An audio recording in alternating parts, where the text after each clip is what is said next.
बोलणार नाही ती. काल होणार आता ती बोलणार नाही मी सांगतो. व्हिडिओ चालू.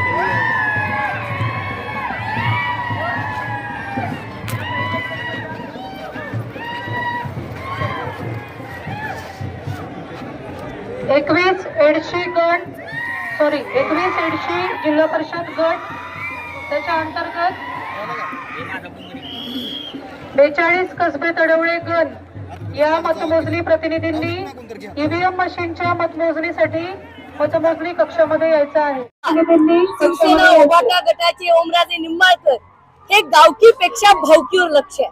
तर मी परत सांगते महाराष्ट्राला आणि जिल्ह्याला, त्यांनी त्यांच्या भाऊजाईला निवडून आणण्याचा प्लॅन सक्सेसफुल केलेला आहे आणि ओमराजेंनी इनडायरेक्टली अर्चनाताई निवडून येतील यासाठी जे प्लॅनिंग आखलं होतं ते त्यांचं सक्सेसफुल झालंय.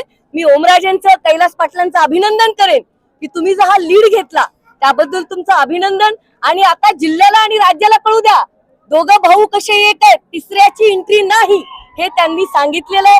म्हणजे एडशी गटामध्ये महाविकास आघाडी होते, सिद्धेश्वर वडगाव मध्ये महाविकास आघाडी होते, जाणीवपूर्वक तेर मध्ये केली नाही.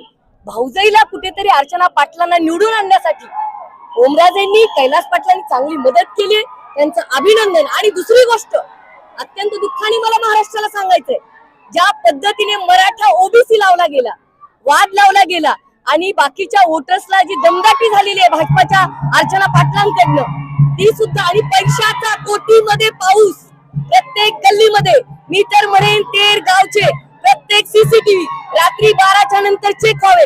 करोडो रुपयाची वाटप स्वतः अर्चना पाटील आणि त्यांच्या कार्यकर्त्यांनी केलं. त्यामुळे मला आपल्याला सांगायचंय, मला एकही टक्का दुःख झालेलं नाही. एक शेतकरी मुलगी म्हणून प्रचंड लढले, लोकांनी साथ दिली, गोरगरीब जनतेने साथ दिली.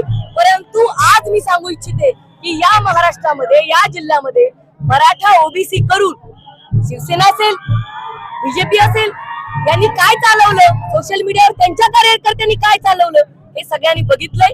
तरीही मला सांगायचं की मी हरलेली नाही. हो, मी शोषित वंचितासाठी बोलते, लढते आणि आजही माझा तो स्टँड आहे की सामान्य लोकांना संधी मिळाली पाहिजे. ओबीसीचं जे आरक्षण आहे राजकीय, त्याला कोणीही धक्का लावू शकत नाही, लावू दिला जाणार नाही, ही माझी भूमिका आहे. पण ओमराजेंचं अभिनंदन.